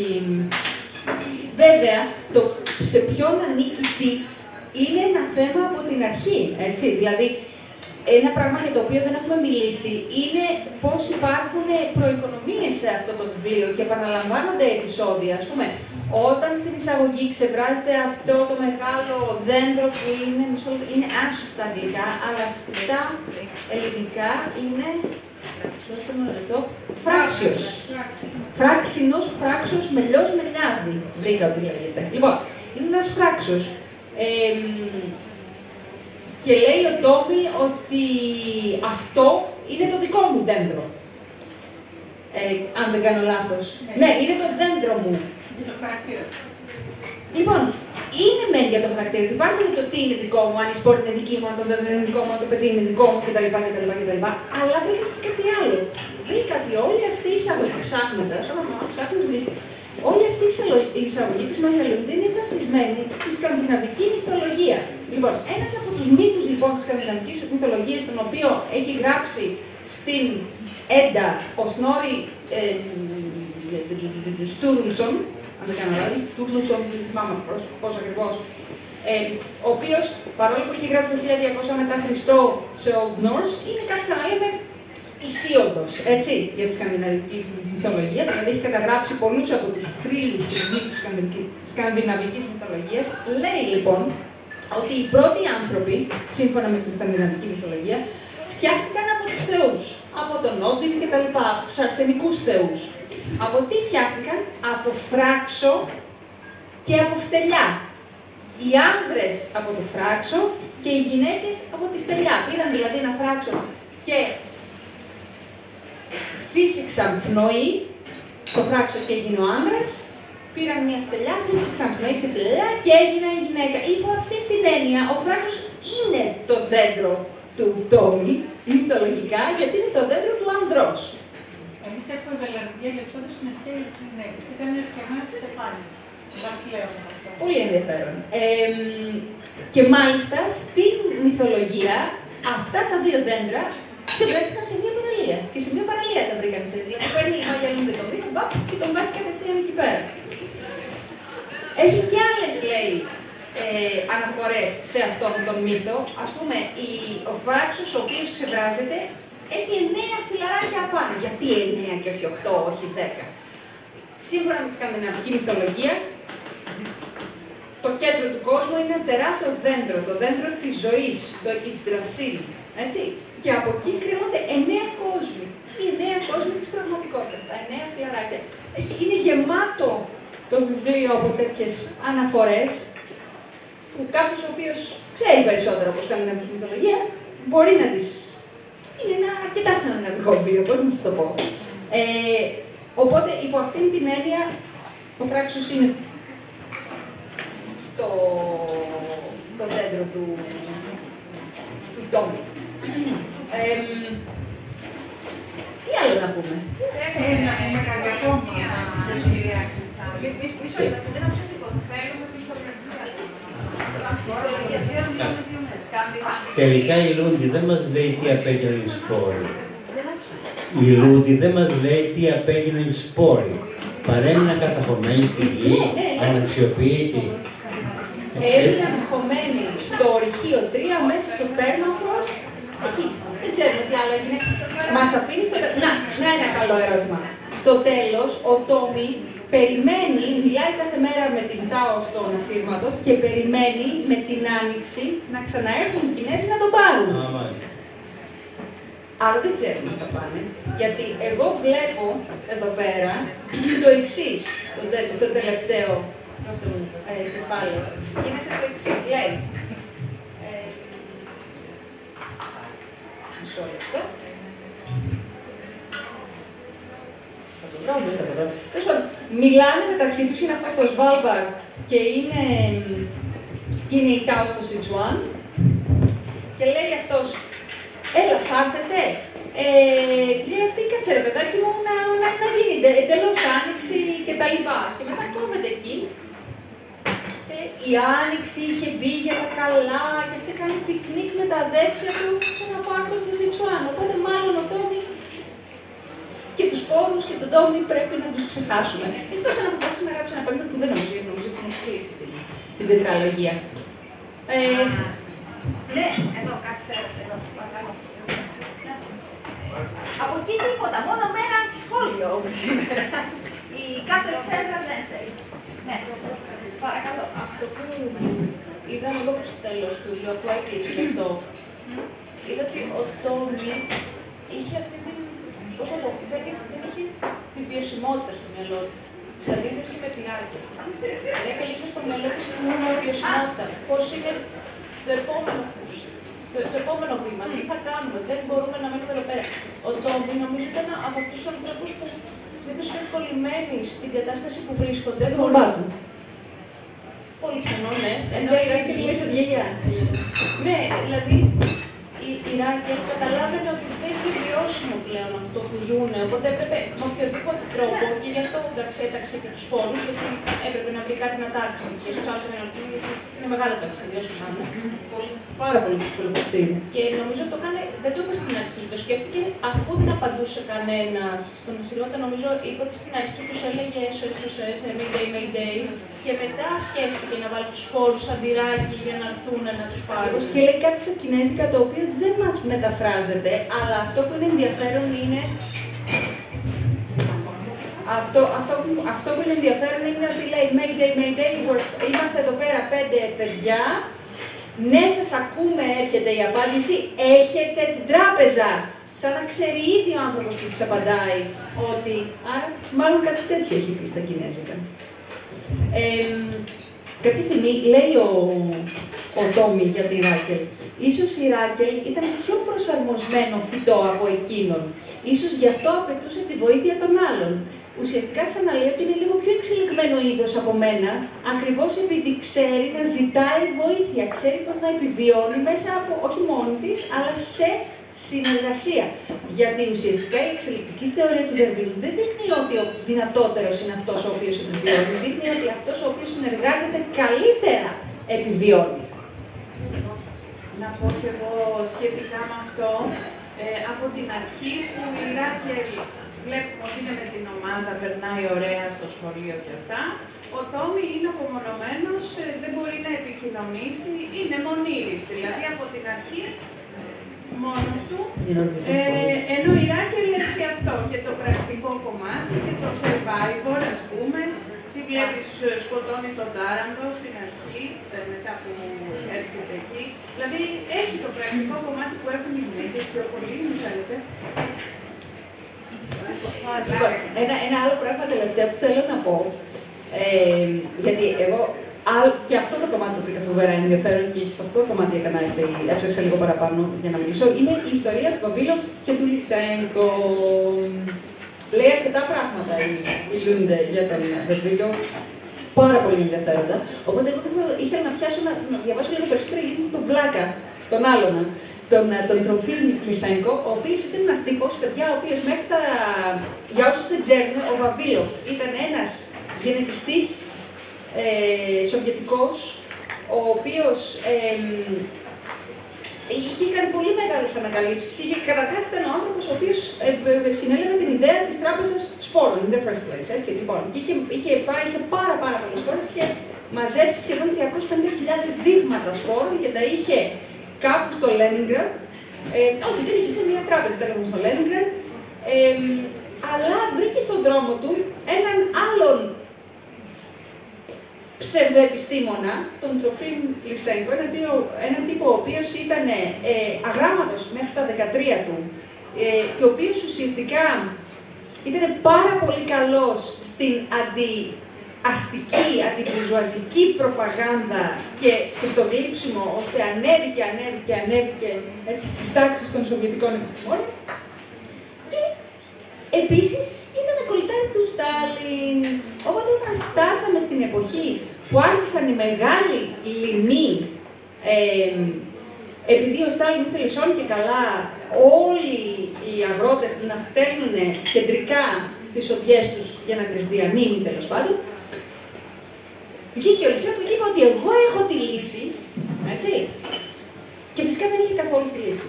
Δηλαδή, αν διαβάσετε λίγο και πήγαινε εντελώς κόντρα σε όλα όσα ήξερε η επιστήμη μέχρι τότε, δηλαδή πώς ουσιαστικά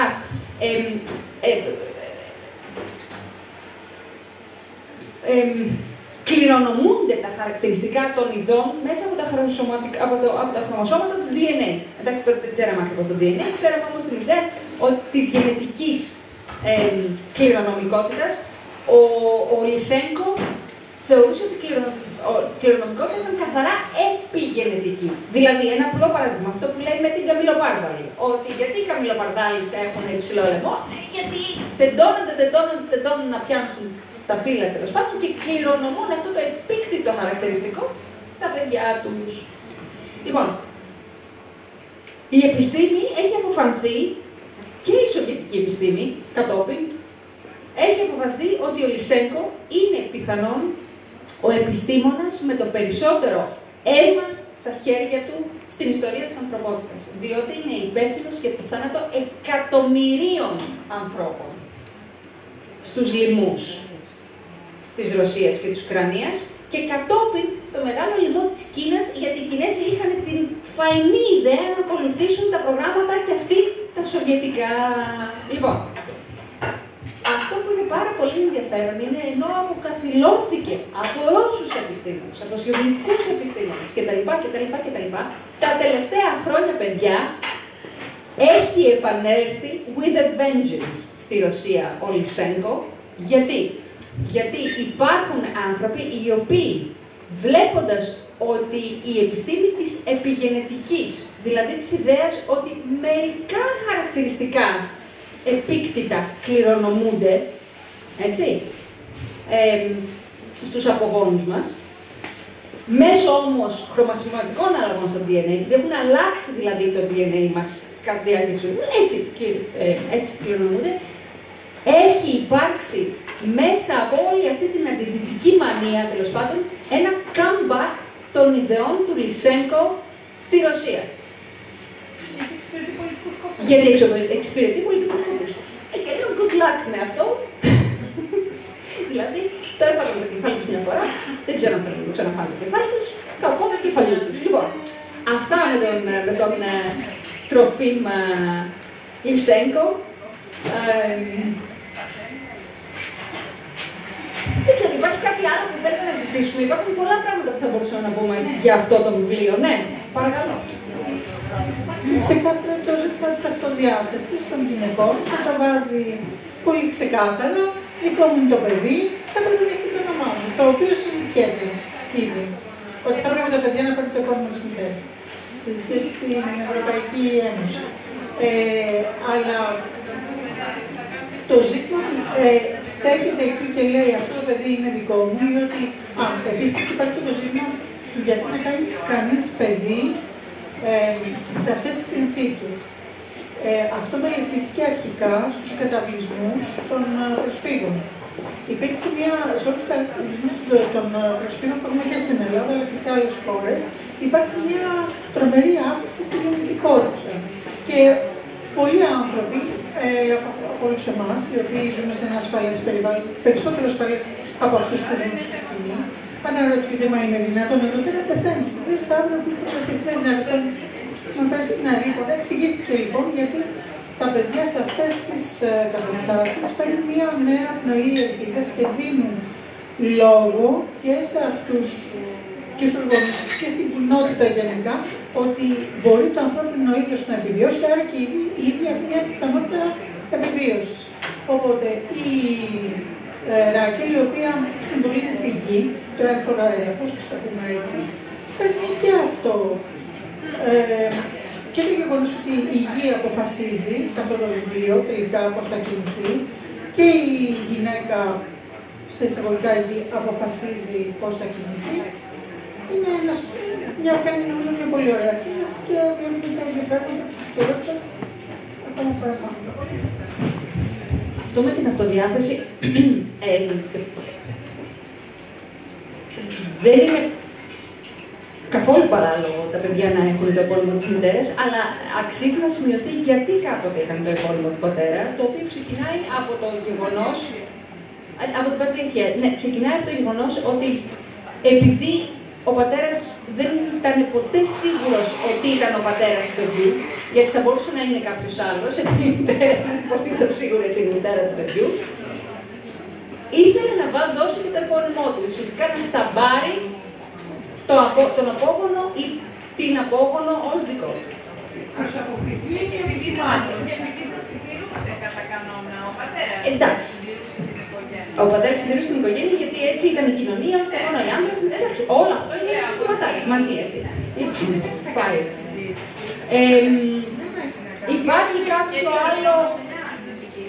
Υπάρχει κάποιο άλλο σχόλιο που θέλετε να κάνετε για το βιβλίο πριν κλείσουμε? Όχι. Λοιπόν, ωραία. Σας ευχαριστώ πάρα πολύ. Μην φεύγετε γιατί έχω να σας πω για την επόμενη φορά. Λοιπόν, την επόμενη φορά έχουμε ένα πολύ πιο ελαφρύ βιβλίο από αυτό. Ένα βιβλίο που έγραψε στα νεονορβηγικά η Κάρι Χέστχαμαρ και είναι η ιστορία του πολύ γνωστού μας Leonard Cohen με την πρώτη του αγάπη, την Marianne Eilen, στην Ύδρα, τη δεκαετία του 60, πριν ο Cohen αποφασίσει να γυρίσει στον Καναδά και να κάνει την παγκόσμια καριέρα που ξέρουμε. Μια ιστορία αγάπης, έτσι και λίγο τραγική, θα το διαβάσετε και ήδη. Και επίσης να σας θυμίσω ότι δεν θα είμαι μόνη μου την επόμενη φορά σε αυτό το τραπέζι, αλλά θα έχω μαζί μου και την πρέσβη της Νορβηγίας, η οποία θέλει να σας μιλήσει για αυτό το βιβλίο, για το μισό τέλος πάντων της λέσχης. Θα μιλάει εκείνη είτε στα νορβηγικά είτε στα αγγλικά, ό,τι θέλει τέλος πάντων. Τι γιατί?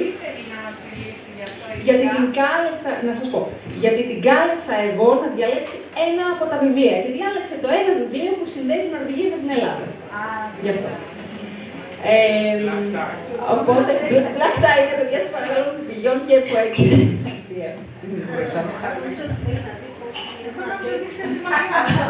Πόσοι έχουν αντέξει τι? Βλέπει μια χαρά από την κάμερα. Υπάρχει θέμα. Λοιπόν, οπότε θα είναι μαζί μας η Λάιλα Γιάκχελ.